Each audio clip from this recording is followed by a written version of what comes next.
Welcome back to another episode of the MacRumors Show. You know, I don't know if a lot of people know this or not, but we have a sister site, TouchArcade, which is all about mobile gaming, games on the iPhone. You know, the name says it all. And these are the main guys. We got Jared and Eli, our coworkers, who I only see. Well, Eli, you used to be full-time TouchArcade. You still do the podcast. They have their own podcast. And so this episode's all about Apple gaming. And so we figured, why not like reach into our own bag? We have like an MCU universe, a MacRumors universe, where this is the crossover we don't charge episode. An appearance fee. This is the crossover episode that nobody asked for, but we're doing it. Should we do some background on TouchArcade in case people aren't aware of? And honestly, you guys need to give that background because I see you guys once a year. Dan doesn't know. No, I don't. I see you guys once a year. But you're my favorite. I text you every once in a while. Come on. That's true. I mean, we talk, but. So, anyways, we have Jared and Eli from the TouchArcade. So, go ahead. Hi. Take it away. Thanks for having us, Dan. TouchArcade. Oh, yeah, I guess it started way back in 2008. Actually, Arn, the founder of MacRumors, started it along with Blake Patterson, who people might know as somebody in the retro computer, especially Apple world. And it started, I think, just kind of as a hobbyist blog. Interestingly enough, it started before the App Store was even around, and its first content was kind of covering the jailbreak and like homebrew scene of the original iPhone. And then obviously once the App Store did show up and had a bunch of games and stuff, there's a ton of stuff to talk about, and there wasn't really a dedicated website to that sort of stuff. So TouchArcade started out pretty popular, but then it just grew exponentially over the next like several years. And then I think Eli came on in 2009, and I came on in 2010. 2010 came on in 10. It fits. And and so yeah, I've been there ever since. Eli left to go pursue other opportunities. What, 4 years ago now, or Has almost it been 5? that long? I have no concept of time anymore. Arn kind of, he got so busy with MacRumors and stuff, and I think just kind of generally getting out of gaming in general. He kind of, I don't think, he's basically hands off with TouchArcade anymore. And so it's me and a couple of our freelancers. We're really small squad trying to kind of keep up with the constant avalanche of like mobile gaming news stuff. So. And Eli, you still do the podcast. What a guy! I just after leaving, linger around. I'm like the guy that hangs out at GameStop that they just like can't get rid of. Basically. So what about? Well, you left, like Jared alluded to, and you did some pretty big things. So why don't you? Go ahead and so talk about I that? guess a little bit of my backstory since I left TouchArcade was I eventually joined a startup called Game Club. We're doing a kind of cross-platform, cross-game subscription service that eventually launched on both iOS and Android, kind of competing with Apple Arcade. We eventually, had an exit of that company, got acquired by a larger company, and now I lead kind of the mobile business unit at a publisher called Game Mill out of Minneapolis. People might know them as the publisher behind Nickelodeon All-Star Brawl 2, which came out yesterday, and it's getting reviewed really well. So we're very happy about that. Do you want to talk about that game a little more? I mean, it's plug it. Yeah, sure. I mean, if you really love Super Smash Brothers and you want a kind of love letter to the genre that includes a ton of Nickelodeon characters and a bunch of quality of life improvements that the larger sort of Smash community have been asking for over the years, like this is the game for you. Got a 9 out of 10 on IGN, so real. What type of characters? You get can a I be bonus for that plug, right? Can I be a SpongeBob? Like beating up like the Rugrats or something. Basically, yeah. I mean, it's a that's awesome. A wide variety of Nickelodeon characters. So now, Hartley, what is your level of gaming? Well, I'm sort of from that time of people now long gone, which was people that tried to desperately game on Macs when they basically couldn't with Boot Camp. yeah. Nice. I was one of those ones, and I did my best to make it work, and it to a large extent did. But I think if you're used to slightly more rich gaming experiences, maybe not so much.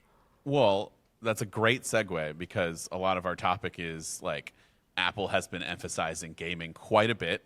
Now I know you guys are, focused on mobile gaming with TouchArcade, but I'm sure you can still give plenty of. I've been attempting to plenty of game thoughts on Apple platforms since the Apple II. So there you go. Yeah. So it's playing Oregon Trail. Oregon Trail. Then I had Fraction Munchers. a Performa 550 CD, I think was the model, which was just barely able to run games like Myst and Seventh Guest and stuff like that, which, So how do you feel about Apple diving into like now, we just had the new MacBook Pros come out with hardware accelerated ray tracing.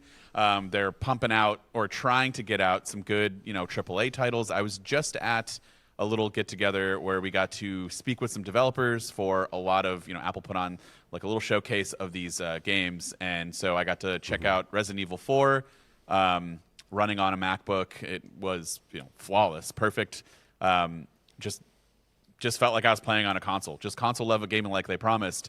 We tried the Division Resurgence on your iPhone, which I'm not a big fan of playing games like that, like with controls on screen. I don't know. Maybe you guys can touch on all that. But what are your thoughts? You and a lot of other people. We'll start with Jared. We'll start with Jared, and then we'll just kind of go in this little square that we got going on here. Okay. Well, first of all, yeah, with the Mac, the hardware stuff is totally impressive. And I think that's been true since the M1 came out. And I kind of hang around some of the PC gaming circles, which are notoriously very anti-Apple, anti-Mac for a lot of good reasons. Really, it's the type of people that want to like tweak their own computers, change components out when needed, and stuff like that. All this stuff that Apple's never really been good at letting you do. And so it's kind of like funny. There's like a lot of Apple hate in those communities. And so when the M1s came out, I was really surprised that there was a handful of people who went and picked them up just for like curiosity and testing purposes that were running games through Apple's like Rosetta like translation layer and then like benchmarking everything and being just blown away by the ability of it and how well it all worked and how seamless and easy it was.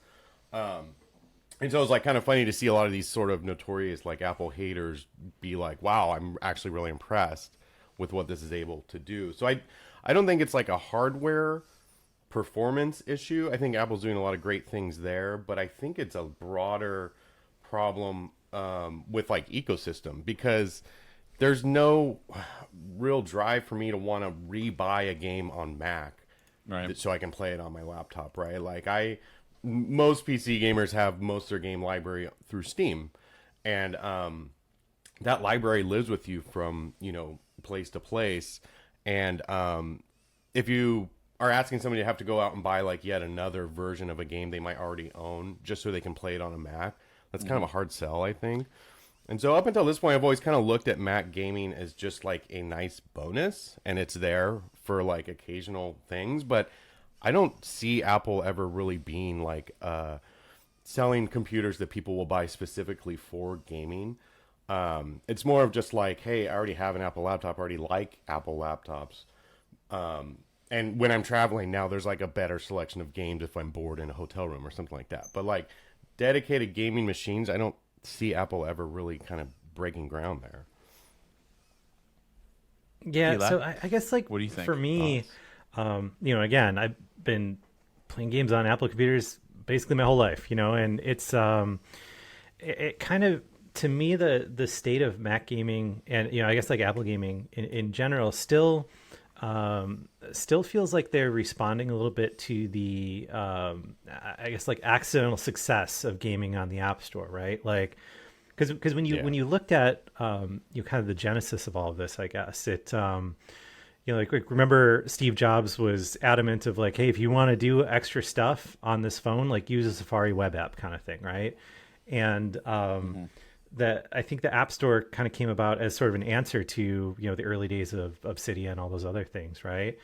And it just, I think it took them by surprise by how well it's done. And it seems like, and, you know, I mean, God, I've read articles of people speculating that Apple is the number one game company in the world right now based on revenue just from the App Store, you know? Yeah. But it still sort of feels like in a way that they're still kind of trying to figure out what to do with all that. I mean, I don't mean to discount like the effort that Apple has made over the years. I mean, obviously like Apple Arcade's incredible.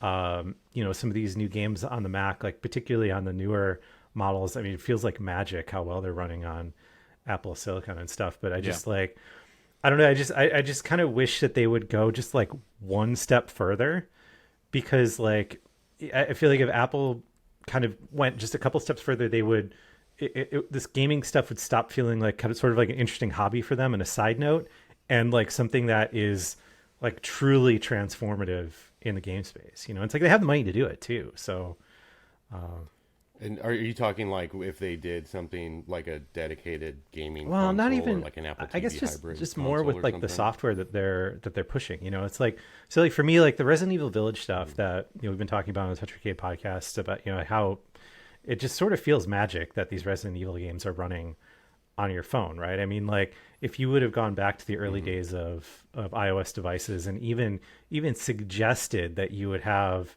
parity with game consoles inside of, I don't know, a decade or less or something like that, like people would just laugh you out of the room, right? And instead it's like, dude, I'm playing a game on this that like I arguably looks better maybe than my Xbox or PlayStation or whatever. But I just wish that they would lean into that with game releases that would actually like get people's attention as like, oh, I gotta get a Mac to play this game because it's an exclusive or whatever else. Because, you know, an older Resident Evil game, it just sort of isn't that exciting compared to like what I guess they just like don't have like a system seller. You mean you're not excited by Resident Evil 4, which came out when I was like 14? Yeah, I mean, like that's the thing. Well, to be fair, it's the remake. I mean, It's been remade like 40 times. I mean, don't get me wrong. Both these games, Resident Evil 4 and Village, are outstanding titles, but it's just like amazing. Yeah. You know, it's sort of the same problem that I feel like VR has in a way, in that it's like, what is the title either in VR or on the Mac App Store or whatever, where you're like, you know what? No, I need to get a Mac because they've got X, Y, and Z. Like VR is sort of in the same spot. We'll touch on VR later because that's all going towards that.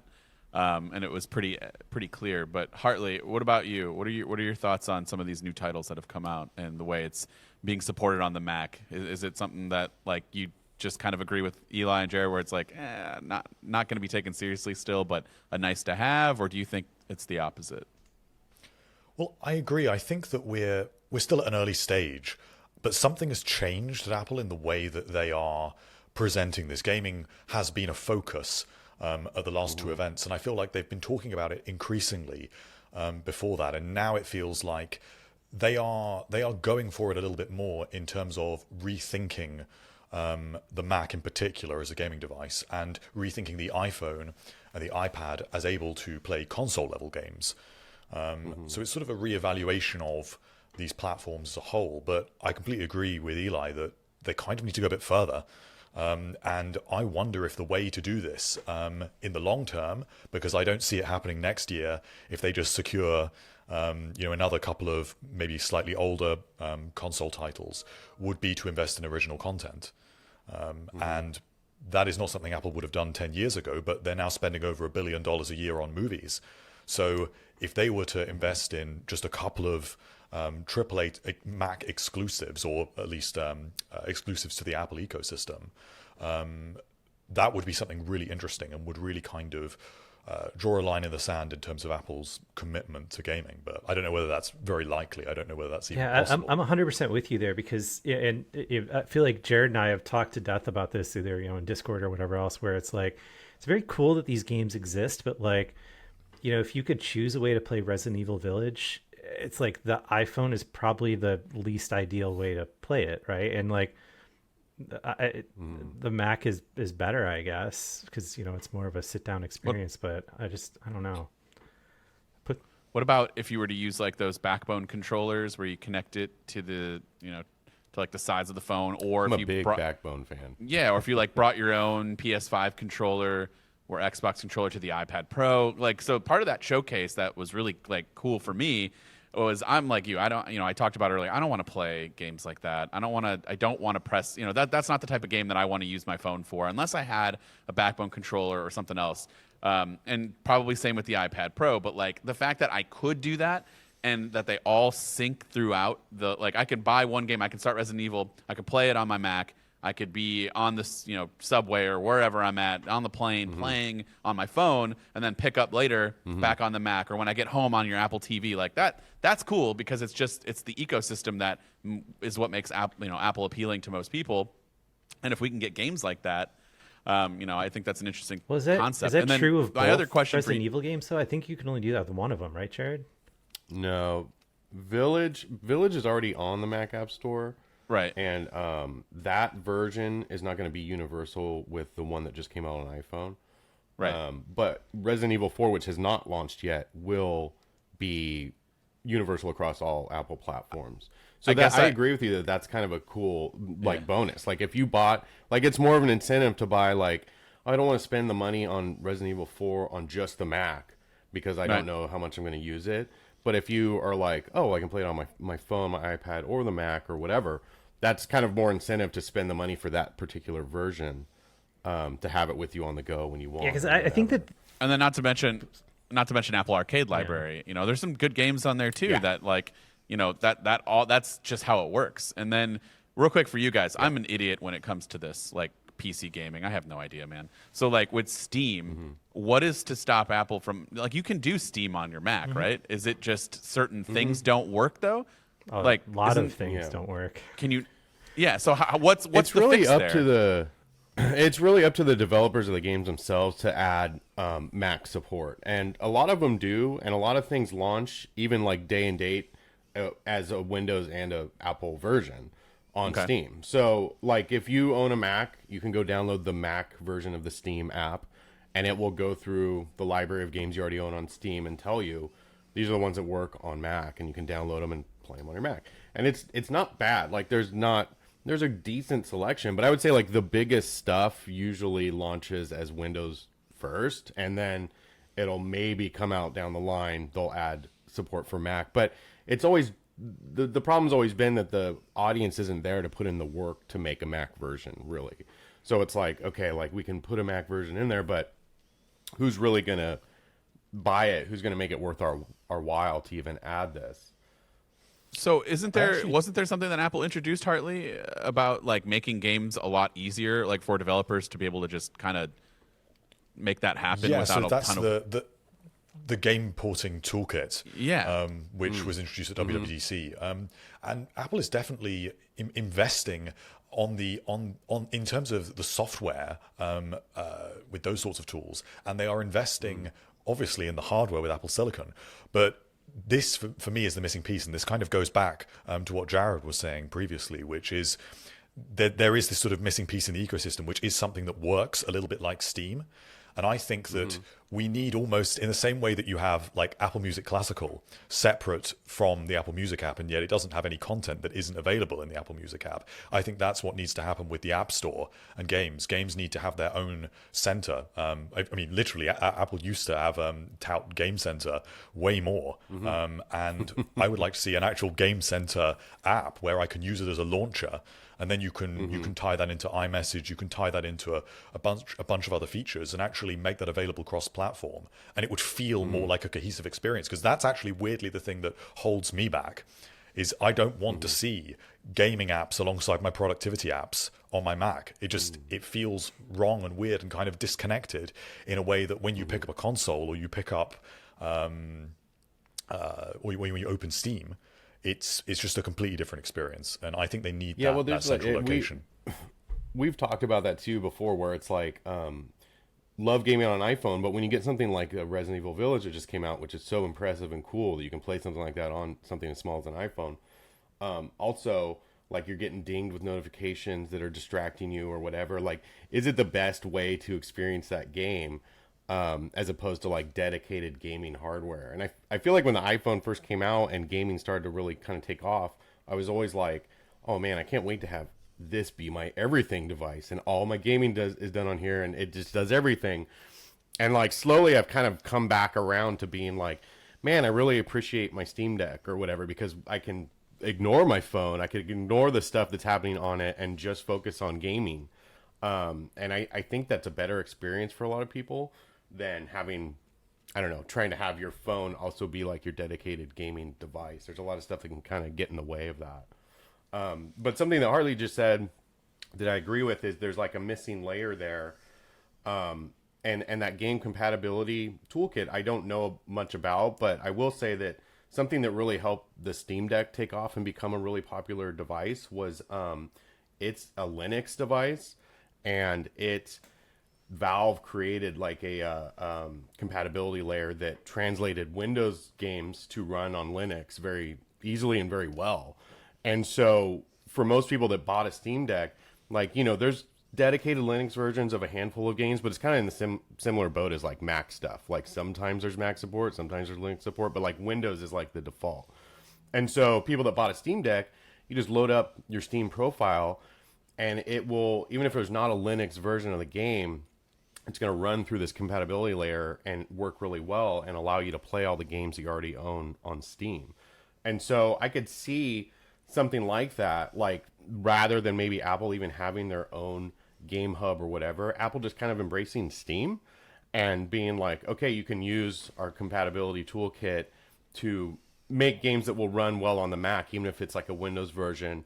Because I know that if a lot of people that own hundreds of games on Steam already were able to just load up Steam and know that they could install most of those on their Mac, I feel like Mac laptops in particular would have a good chance of catching on with gamers, because one of the big problems with gaming laptops, PCs, is that their battery life is terrible. And so you're bringing this laptop along on your road trip because you want a game, but you're getting like an hour of time to run like these big AAA games or whatever. That's somewhere where Apple really excels well with their laptops. And so I could actually see like a PC gamer person that has a Windows PC at home to a desktop to game on, having a Mac laptop as their like road gaming device and also their normal laptop.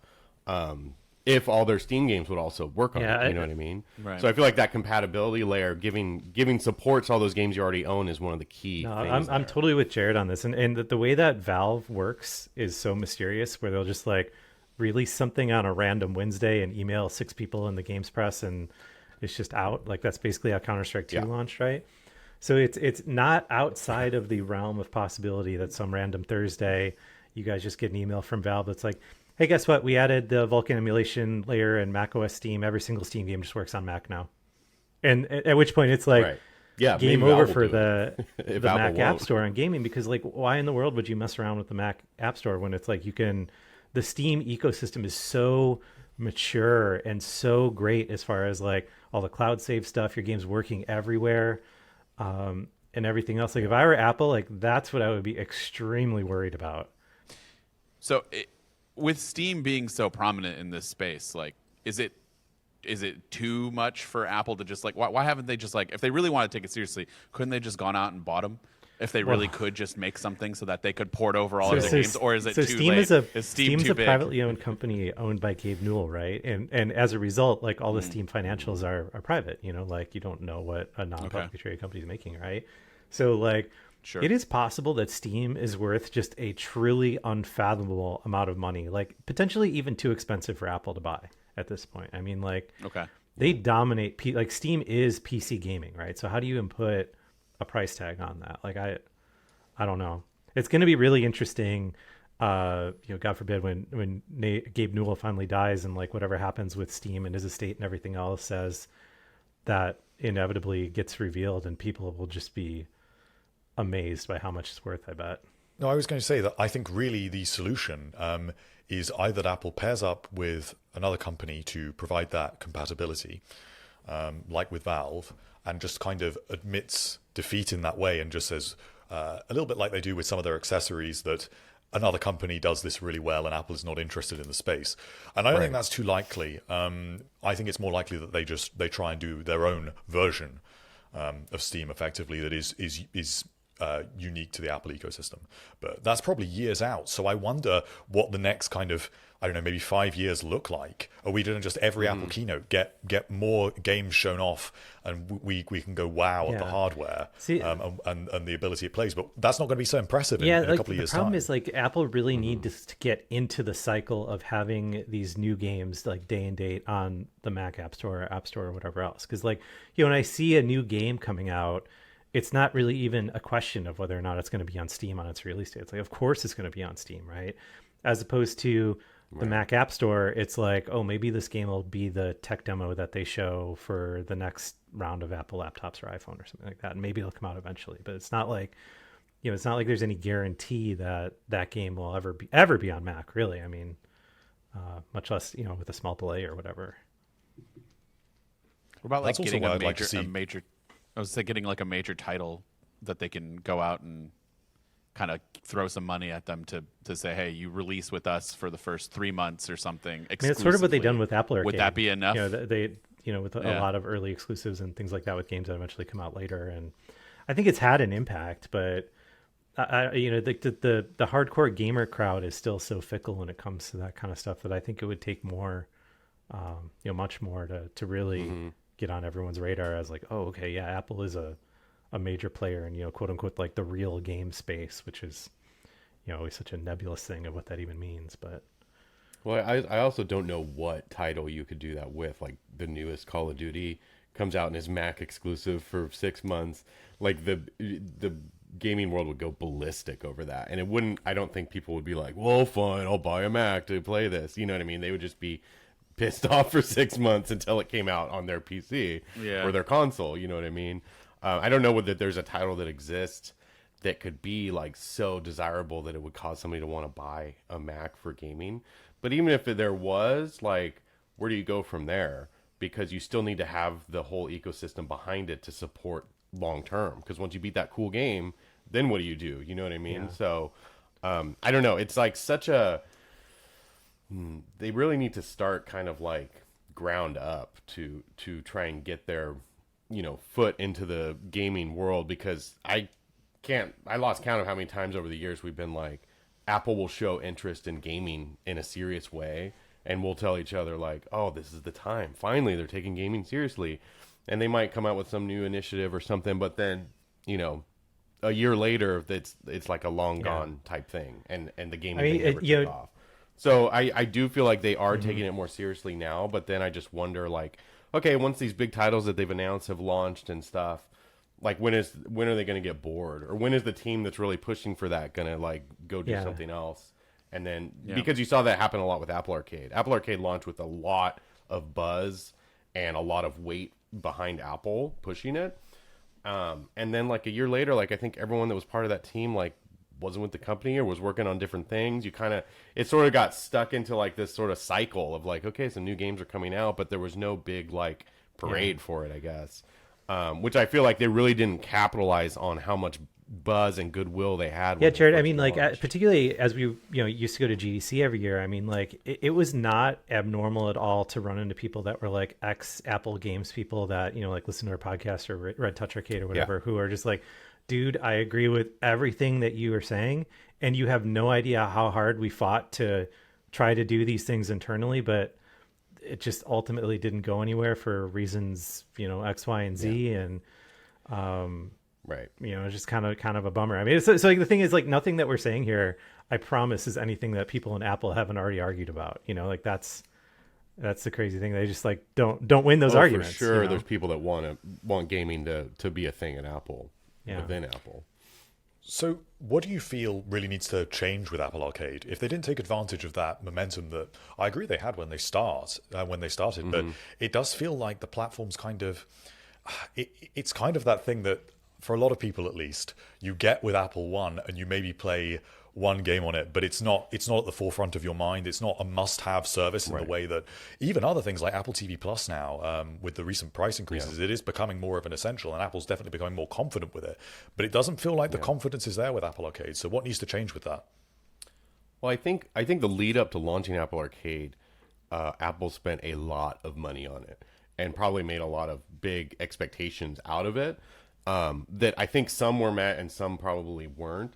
But I think after the fact, if they're just kind of like, backing up dump trucks of money to developers to make these exclusive Apple Arcade games in the lead up to launch so they could have this big flashy launch, then you're kind of left going like, well, where'd that money go? What is it getting us? It would be a lot easier to tell if they shared subscriber numbers or like, player numbers with Apple Arcade, which they don't. But I think it's reasonably successful now, and I think it's kind of just on autopilot. And every few months or so, they come out with like a big announcement of a couple like really big releases that'll make news. And I feel like the months in between are kind of just like the autopilot stuff, where it's like re-releases of games that were already on the App Store or whatever, or just kind of like very mild exclusive stuff that doesn't really make any waves. But then, like for instance, last week they had a big announcement of what's coming they announced through November and December of all the new games coming in. One of them is an exclusive Sonic the Hedgehog 3D game that's like got a really great art style and stuff like that. And like the buzz on the internet was like, oh my God, this looks like the Sonic game we've all been asking for years and years and years. And now it's exclusive to this stupid Apple Arcade thing. And a bunch of people like mad about that or whatever. And that's a situation where I'm pretty certain Apple's names is in the credits, and they help finance and produce that game, which means it's very unlikely it's going to come to other platforms. And so if you're like a huge Sonic the Hedgehog fan, like this is going to be like the only place you can get that game. And if it comes out and it's super well received and people are like, this is awesome, I don't know if that's like a needle mover for people to like want to subscribe to Apple Arcade just for that. Not to make it worse for those people, but I did get to play that game a couple days ago, and it was really, really good. Like it felt like I'm thinking it's going to be good. It felt like old school Sonic, like I was playing on my Sega Genesis back in the day, and just it was awesome. It was a lot of fun. So the problem though is that like what makes comparing Apple Arcade to Apple TV Plus a little difficult, and we definitely learned this at Game Club, is that like people's tastes in games are often extremely specific. Whereas like, you'll watch a TV show or a movie about pretty much anything, like people are fans of like action movies, right? Which means like, I don't know, like anything with explosions, right? It's enormously vast, right?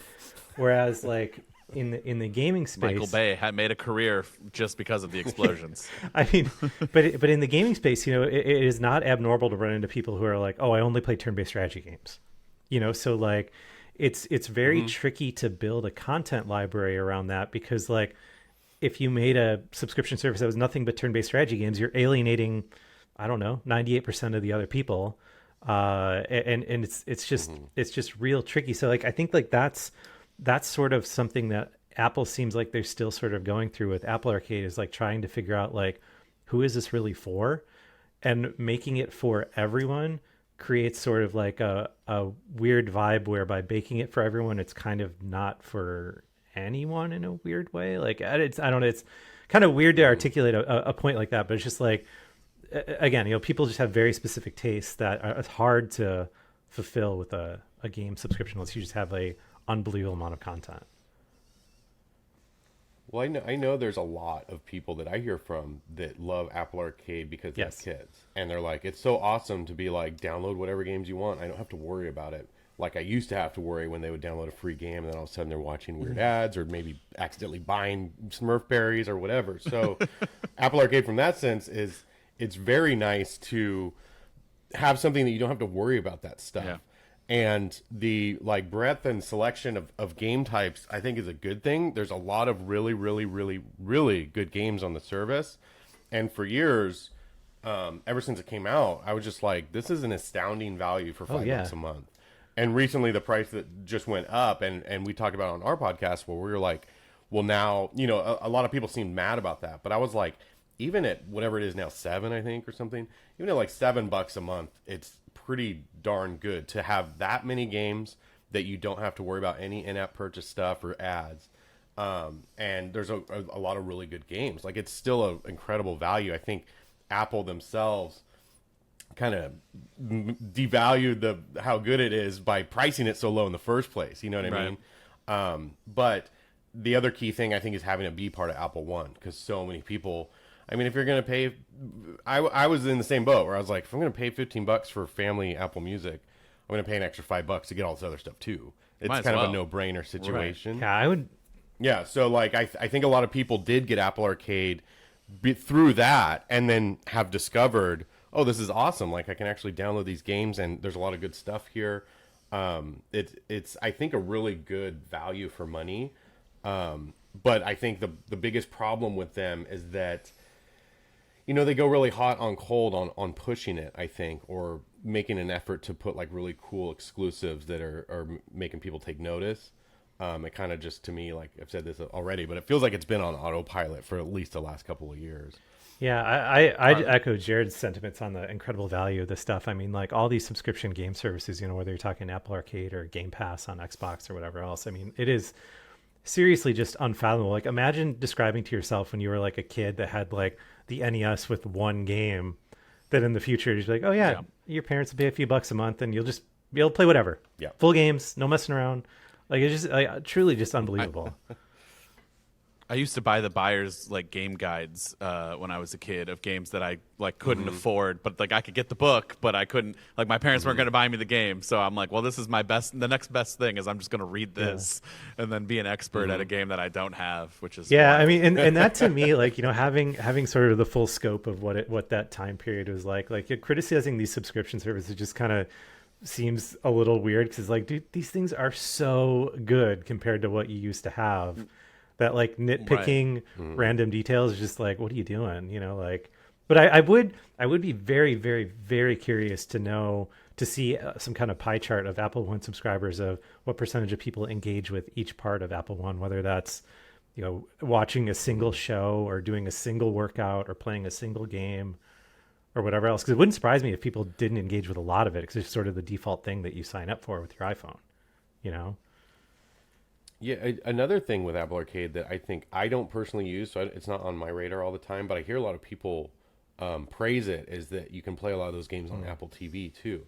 And so they'll be like, oh, cool, like we can play on the living room TV and they're all very family-friendly type games that I can play with my kids or whatever, and there's stuff that we already have anyway. And so if you didn't have a dedicated like game console, or especially if you have like younger kids that maybe aren't ready for that type of thing, this is like an awesome way to play games on the family TV all together that you already like own already. So that's kind of like a huge selling point too to somebody to want to subscribe to it. But I don't see like Apple talk about this sort of thing all that often. I feel like if you marketed it that way more, because I would be curious, like what Eli just said, how many people have Apple One and have Apple Arcade and even know about it? Like my wife does. Like I had to explicitly tell her, hey, you're on my family plan. We have this Apple thing. I had to tell her about Apple Music, that she can go on that and do whatever she wants. And then I was like, and then you have this arcade thing. Touch this tab in the App Store. Download any of these games when you're with our kids and they're driving you nuts. Like download any of these games on here. They're basically free and you can play them. And it was sort of like, oh, wow, I had no idea. She was like, you know, downloading like the free with ads games to, you know, keep the kids occupied or whatever. And I was like, you don't need to do that anymore. So I kind of miss Apple pushing some of these aspects of what's so great about it. I kind of wonder if at the same time, like it seems like Apple has been put into somewhat of an impossible position on this, right? Because like Apple Arcade kind of seems like the solution to all those stories that you used to read a few years ago where it was like, oh my God, my kid loaded up this game and now I've got $5,000 worth of charges on my credit card or whatever else, right? Like, Apple solves that problem. But at the same time, like Apple makes an infinite amount of money from those types of games existing on the App Store, right? So it's like they're in this truly impossible position where it's like they can't really advertise like Apple Arcade is like, hey man, don't you hate those scammy free-to-play games? Well, check out Apple Arcade, because it's like those free-to-play games are the bread and butter of the App Store, right? I mean, like Candy Crush and all these other games, like not only are they genuinely good, but they also just like print money. So I don't know. I to be a fly on the wall of the Apple marketing as they're having these discussions would just be, because you know that they just end with like, I guess we'll just do nothing because you know, like. Well, it's funny because they definitely point out in the various Apple events and stuff like that, when they're talking about Apple Arcade, they make a point to say no ads and no in-app purchases. You know what I mean? So like they know that that's a thing that people want to see or value, to having games that don't have that stuff.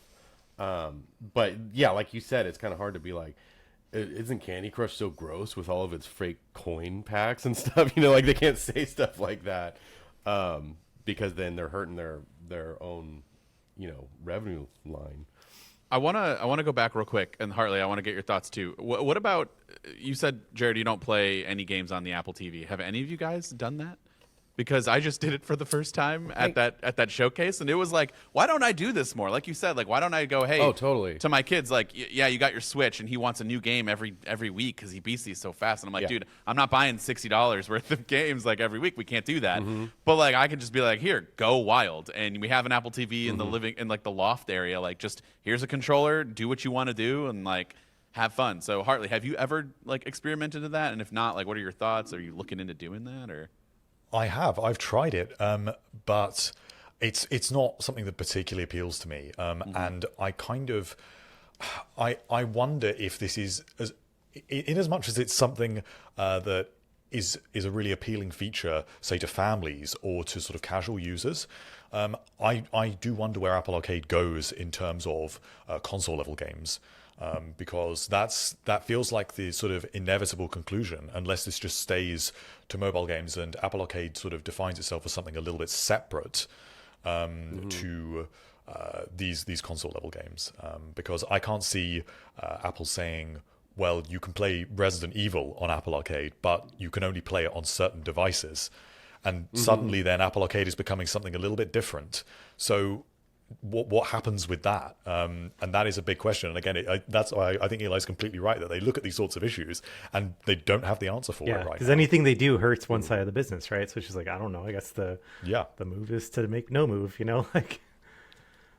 Well, with Apple Arcade, is there any thoughts of that becoming something that goes over to Android? Like, one of the questions we have here is like, is Apple still the king of mobile games? Like, what's the other side look like? I test Android phones all the time. I don't game on them, so I could not tell you. Do they have a lot of the same games? Is it just as equally as popular? Is it better in terms of like getting games or what? I think it used to. Back in the day, it used to be very clear cut that Android was the worst experience for a variety of reasons, and really, developers did not want to bring their games to Android. Because of the work and because nobody was spending money over there and because there's a lot of piracy, more so than iPhone. iPhone was really where people were actually willing to spend at least $1 on games. You know what I mean? So yeah, a lot of times you'd see these cool games come out on iPhone and there'd be people saying like, hey, I have Android, are you going to bring it here? And it'd be like, maybe if this does really well for us or something, we might be able to. But a lot of the times back in the day, there was no real, Android would be like an afterthought type thing. And I think slowly that gap has closed a lot to where now I'd probably describe the two as pretty equal in terms of like actual App Store offerings and stuff like that. Like each have their own little set of exclusives here and there, but largely things that are on iPhone are also on Android. And then Android, you have the added bonus of you could download like emulators very easily and sideload stuff or whatever. So for some people that puts it over the top compared to iPhone. Sure. I still think it's a platform that doesn't make, like, people aren't as willing to spend for games on Android as they are on iOS. I think that's still true. But I think just like in terms of like options, they're very similar nowadays than they were when all this a big reason for that is the iPad. kind of normalization of game engines like Unity and things like that, making the cross-platform stuff pretty close to automatic. Like back in the day, what Jared's talking about is like you basically had to send your game off to a game developer that specialized in Android porting, as opposed to now it's like, well, Unity just kind of exports both things. You upload them to different storefronts and works. To me, iOS is still the predominant because that's where the higher value players are that spend a little bit more money. But Android sort of makes up for that in volume of users. So I also wonder how much the iPad is in that equation, because there isn't really, there isn't a compelling selection of Android tablets right now. The iPad is just overwhelmingly dominating the tablet market. And for a lot of people, especially people with kids, the iPad is a really important device, and the ability to buy a game on the App Store, and almost all games will also work on the iPad. That is something that Android really can't offer, and I think that holds a lot of people back. Definitely me, when I have invested occasionally in a game, that I've been happy to pay more for to play on a mobile platform like Civilization. The ability to play that both on the iPhone and on the iPad is what is uniquely interesting about the proposition. It just isn't there on Android. So do we ever think that there's a way to get Apple Arcade to Android? Because it doesn't seem like it's going to be a threat. Like you said earlier with like PC, people aren't going to go out and buy a Mac if there's an exclusive there. And it seems like the games that are free, that everybody can get, that everybody ports over for both are kind of there anyway. So like, what is to stop Apple from doing Apple Arcade for Android like they did with Apple Music and then Apple TV? Yeah, see, this is plus being able to. This is a big wonder of mine in the larger sort of subscription game space as a whole, right? Because like everyone right now has their own subscription offering that seems to be doing pretty well, siloed inside of their own platform. Like Apple has Apple Arcade, Google has Google Play Pass, Xbox and PC have Game Pass. PlayStation has PS Plus or whatever, and I've been really waiting for the day where someone starts making the move where it's like, hey, Game Pass is on PlayStation now, or Apple Arcade is on Android now, because that's going to be a real interesting powder keg of like, okay, does everything just run on everything now? At which point, like, is there a software draw to a particular platform versus what's the cheapest and the best or whatever? I don't know. It's gonna be really interesting when that inflection point finally happens, if it ever does. But also, Apple is stopping, and as well, at least it has put up every obstruction possible to things like Game Pass on iOS. So and demanding that they go through a browser. So if they go to Android and they just they say, well, we're having our own kind of weird games-only app store on Android, it would become very hard from a regulatory position to defend that. Although this week Apple was claiming that Safari was 3 different browsers. But I something really they could don't know. do though is I don't know if you guys remember this or if it was on your radar, but when Fortnite first launched on mobile, you had to get it on Android through like this weird Epic side-loaded store. So like, there is, I don't know, I mean, we're getting in some crazy hypotheticals here, but there is a reality where like Apple could make their own sort of, it's like App Store for Android where you get all this stuff and people just need to sideload it, and it's fairly simple to do that on Android, and it'd be any Google policies or whatever would be irrelevant. But I mean, that's can't sideload on your iPhone, but we'll let you do it on the on your Android. I don't know. It's like it's not my device. It's like a what if episode of a TV show, right? Is these things happening? That would be really funny. Yeah. I just don't see Apple. I don't see incentive for them to offer that to Android people, because you would be doing that so that people would subscribe to Apple Arcade, right? And you get the $7 a month from them or whatever. I don't think you're going to get that from most Android people. And then beyond that, I feel like you're devaluing something that you're trying to position as a draw to iOS platform. So I don't see them giving that up just to be able to have those games be on Android. I think they're much happier being like, no, this is something that makes iOS unique and cool. You should come over here. I mean, if you look at how they've handled iMessage, right? Like there's that, the game stuff's going to be the exact same way. Yeah. All right. The last thing I want to talk about is Vision Pro. And so, there's no denying that, like, I feel like a lot of this gaming push, in my opinion, is just trying to set up for Vision Pro, because that, in my opinion, is going to be what Apple needs in order for that to be like kind of, interesting at launch. Like gaming, they don't really talk a whole lot about it, but gaming like has to be something that's kind of got to be a forefront, right? Like, what do you guys think? Yeah, I mean, I would describe myself as a VR hopeful person. So I've got all the different, going back to the original Oculus, I've been buying these dumb headsets and trying to play VR games and stuff like that. But the list of what I would describe as, like actual real good VR games is like, I don't know, maybe a dozen games long, and that's being pretty generous. You've got like Half-Life Alyx on PC. The Seventh Guest just came out. And there's just a very short list of games that feel like full, real VR experiences that could only exist inside of VR. And I think like that's what Apple is going to really need to have with the Vision Pro, and not just like, oh, here's another platform you can play Beat Saber on kind of thing, Right.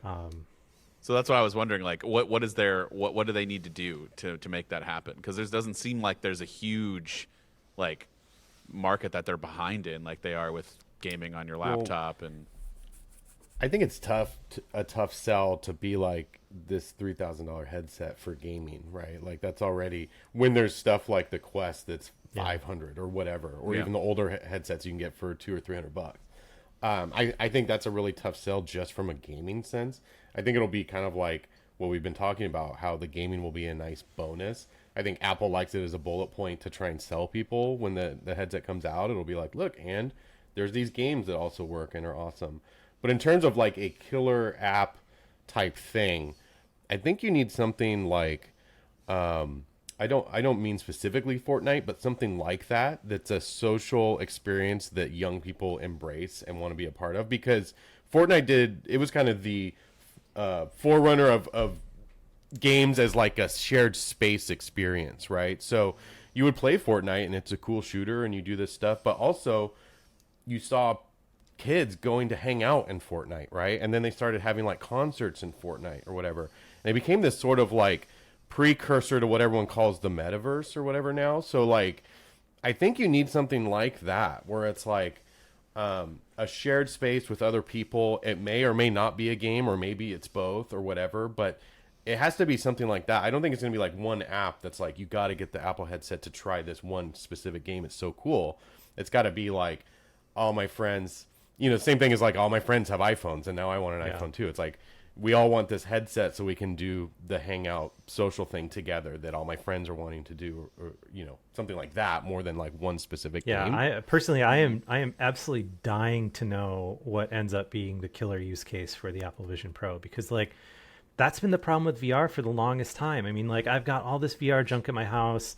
Friends and family know that I've got VR stuff, and when they come over, they might be curious about it and want to try it. But it's a 15-minute thing where I run them through like the 3 or 4 really cool games, and it always ends with, okay, cool, thanks. Never ever like, oh my God, where do I get one of these? Like, where do I get one? I can't believe I bought one of these before and everything else. Whereas like, that the iPhone had that magic, right? I mean, because like when the iPhone first started to get good with like, the iPhone 3G and 3GS and stuff, like you saw people that were like, holy cow, like this is a generational leap over the smartphone that I have now. And I need to get one of these. And I just, Apple's going to need to figure out what that is for the Vision Pro. And I don't know. I don't think it's movies. I don't think it's games. I don't think it's mirroring your desktop to a virtual space. And it's going to need to be something that no one else has thought of yet. And I don't know. Apple is really good at doing that kind of stuff. And I'm just really excited to see what that ends up being, because it can't just be what they showed in the teaser, like a $3,500 headset to watch movies in a little cooler way. I will say I feel like it can be a little bit, really, because I'm not a big VR person. I've tried some beforehand. I tried Apple Vision Pro and it was far. No, I don't know if I'm a believer of somebody who's going to use it all the time. That's where I'm still waiting to see, like, I got to get my own to like use it, in a 40-minute controlled environment where they're walking me through things. Like it's a little, hard for me to be like, I'm going to totally use this all the time. But what happens is when I bought the Meta Quest 3, I start to recall like my time with the Vision Pro, and I'm like, that was just so much better to get on my face, to get it comfortable. Everything looked better. I didn't feel weird. It didn't feel like it was suffocating me. And that's how I feel every time I put on this Meta Quest 3. I'm like, man, I just want to do something cool, but like I can't wear this for more than like 20 minutes to where I'm like, all right, just get this thing off of my face. That's 100% where I'm at with the Quest stuff too. Is it's like the Seventh Guest game is outstanding, and I love the Seventh Guest from the old Mac and stuff like that. But it is very challenging for me to be in VR for more than like 20 minutes on Quest hardware, and I do find myself saying, I think that's, God, I wish this was better, but $3,500 better versus $500. I mean, that's, well, just strip the price away from it though. I think that's where like you're gonna see, okay, I understand why this is a better experience, but is it enough at the end of the day when you put the price back in? Like, it's a $3,000 difference, man. Like, why do I need to spend that much more? See, what I think my problem with VR is I think it's a more fundamental thing of I don't want something strapped on my face all the time. And you think of like Apple's biggest popular products that people kind of, guessed were going to fail, like the Apple Watch or AirPods. Those are things that are on your body that are really unobtrusive. And I didn't, think about how useful my Apple Watch was because it was just where a watch would normally be, right? Or you don't really think about AirPods being in your ears because they're comfy and they have transparency and, whatever. I'm always going to know there's like a goggle strapped to my face. And I'm not going to want to be like choosing, like I want to be in the headset world. I want to be out of the headset world. I feel like they're things that work the best are the things that are always on you and aren't like reminding you that they're there. So I think all of their showcasing like the virtual computing, environments and stuff like that is all neat. Like all that stuff is really cool, but it requires you to have this headset on. And right now it just feels like a specific choice you have to make of, I want to put the headset on and do this cool stuff.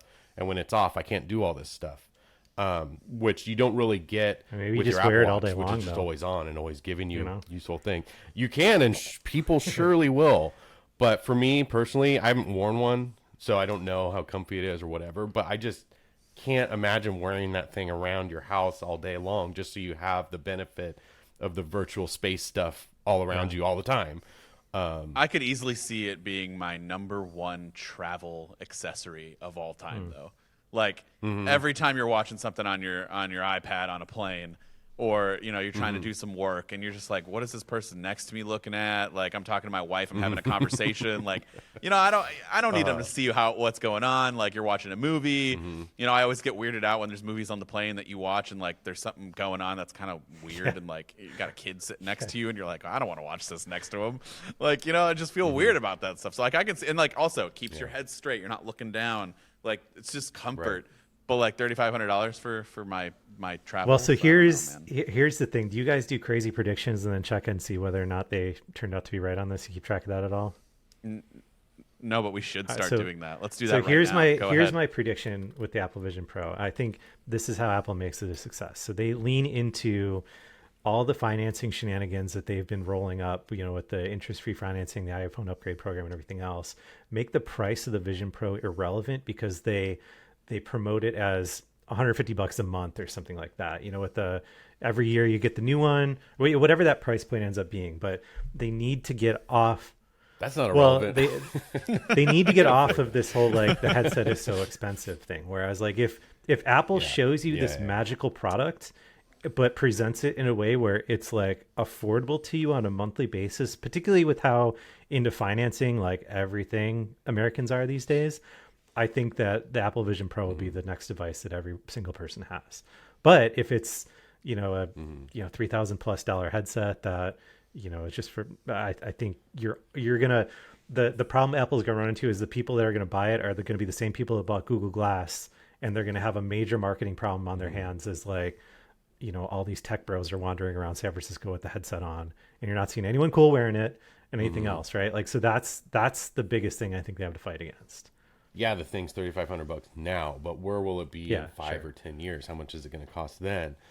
Because now, people used to laugh at the iPhone being $500, and now they're like well over $1,000, and it's not like weird anymore. So like, once the headset comes down a little bit, I think what Eli's saying would make more sense, where it's like, well, I'm going to finally get the headset because I can just roll it into my monthly iPhone upgrade program or whatever. And it's not like I'm coming up with all that money up front. I think that would make it an easier purchase for people to make. But doing that with $3,500 seems like a lot. So I think it's a few years down the road at least before there's different versions that are maybe a little bit cheaper or whatever, where you can start doing something like that. I think the first few years for sure are going to be early adopter people that don't care about the money. They just want the problem for me is like, I am the exact demographic of person that would buy this on day one. And even me, I'm having problems with like that price point, particularly because knowing that the second one is going to be so much better. And my OG one is going to have like no value because it's like the second one is generationally better, and people are like, give me $1,000 for that thing, maybe. Harley, what's your bold prediction? so we can look back? Well, I think the important thing to understand with Vision Pro is that we try to, a lot of the time, think about Apple's past, and we try and compare with previous launches. So that's why everyone says, oh, is this the new iPhone?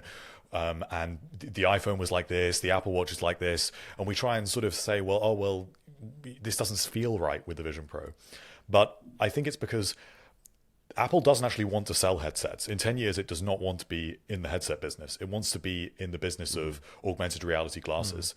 And it can't get from A to B in the way that it was able to with tablets or smartphones or smartwatches. So it has to kind of take this alternate route and provide this other product to iterate on the software, on the technologies, and to set up all this infrastructure for weird stuff like prescription lenses and a fitting experience, and to get people comfortable with gestures and to really present that product. And effectively, it's almost like we're getting an iPhone in 1997 and we're wondering what it will be like in 2007. Yeah. That's kind of Right. where we are with The it. And that's why it isn't like for like. 100%. The tricky part of this is that, like, you know, these stereo 3D VR experiences are truly impossible to convey to people what they're like on a 2D kind of like trailer or whatever else. I mean, like, Jared, remember the first time I made you stand in line to try the Oculus at, what was that, E3 or something like that? And it just like blew your mind. You know, like, we were both totally aware of VR and everything else, just never tried it before. And it's just like, oh my God, this is, you know. I was in like a daze the rest of the day because I was just thinking about like how crazy it was. Yeah. So I'd be interested. That's how I felt with the Vision Pro. Well, I'd be interested to see how they solve for that problem, though, because like for you to experience the magic, you need to have it on your face, right? And that is not a very scalable thing compared to here, watch this keynote on this new thing, you know? But that's why I don't think they care about fixing that problem for years. No. I think they're not even worried about how to market it. I mean, we talked about gaming before. They didn't actually show off or really tout the gaming abilities of Vision Pro. They kind of wanted to say, this is not a VR headset. This is not like an Oculus. And that's why they didn't really talk about gaming. Yeah. So all they want to do is just put this thing out there and let some enthusiasts use it. I mean, they're not forecasting to sell more than about 250,000 of them in the first year, which is really small numbers. They're just happy to give this to the enthusiasts and to just let this thing iterate in the background so that we can eventually work out what that should be. And Apple hasn't really done that before. Yeah, because so I'm here for it, but it's just I would actually say early. that I think that was kind of the path the Apple Watch took, right? Because they positioned it very differently when they first announced it, and it kind of took the people that bought it and how they used it for them to sort of morph into being like, okay, and actually this is more of like a fitness device and more of like a notification thing than like, you know, going to be a phone replacement for somebody. You know what I mean? Like, it took some years though, because when it first came out, it was sort of like, oh, apps on the watch are going to be amazing or whatever. And you come to find that like nobody really wants to like use an app on a little tiny interface like that or whatever. It's like a better companion device to your iPhone already. And it took them a while for them to figure that out. So I could see the same sort of thing happening with the Vision Pro, where it's like, okay, here it is. Like, how are people going to use this so that we can tweak things down the line for newer versions and kind of hone in on like what the audience is that's going to want to use Yeah, it. I'm really curious to see what happens with the whole spatial computing thing, you know, because it seems like I don't know, not to use a buzzword, but like a new paradigm shift in the way that you use a computing device, very similar to how when we switched over from like command line stuff to, you know, GUI based, like window interfaces. Like, you know, when you were using DOS back in the day, you never were like, you know, the solution to this problem is I wish I had this thing called a mouse and these things called windows and stuff like that. It just like came about and everyone was like, oh yeah, this is a million times better. Like, why would I ever go back to that? So I'm really curious to see if we see a similar inflection point with the spatial computing stuff, like outside of, you know, movies or anything else. And, you know, if the way that you use a computer drastically changes from just like, here's this virtual screen, you know, like that seems like the most boring use for something like this. Well, we are unfortunately up against our time. So what do you guys want to plug? Let's go. I mean, we already said at the beginning that everyone should go check out the Touch Arcade podcast, but we can say it again. Yeah. Say it again. Touch Arcade podcast. We're on episode 500 something. I think we're closing on 600. Jeez. Pretty crazy. We've been doing that. You guys got to catch up. long, but This I know. is Where are you guys? Episode 78, I believe. So we've got It's not bad. We've got quite a bit of ways to go, but we'll hope to reach that one day. Yeah, I mean, this was great. We have to do this again because gaming is a space that I'm just like, yeah, I like games, but as Eli said earlier, like I am very much that. I only play sports games. I mean, that's how people are. That's it. You know, like I play Madden and I play MLB and NBA and like that's it. And even then, it's like hard to do. Or now with the Switch, I've been playing it since my son's like super into Mario. I've been playing all of those games again, just getting into it because he's into it. So. I think it's tough for me because ever since the beginning of when I started with Touch Arcade, I've just been really passionate about finding like the really cool, unique mobile games. And mobile gaming has a stigma, pretty well deserved, but still that all games suck. All mobile games suck is something you hear all the time. And it's just not true. It just takes work for you to find the good games. And I feel like that's where Touch Arcade comes in, is like, let's try to unearth those cool games so you can ignore all the like noise and find the actual good stuff. But I think I just wish more people would try to give mobile gaming a chance, because you're missing out on a lot of really good stuff. And there's more good games than I could play in a lifetime.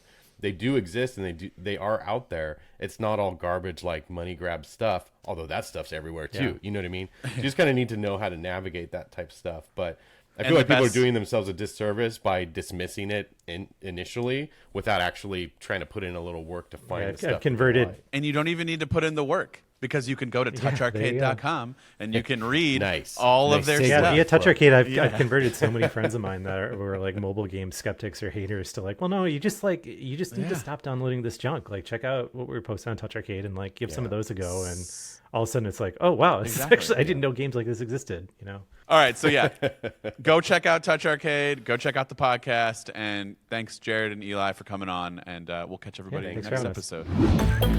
episode.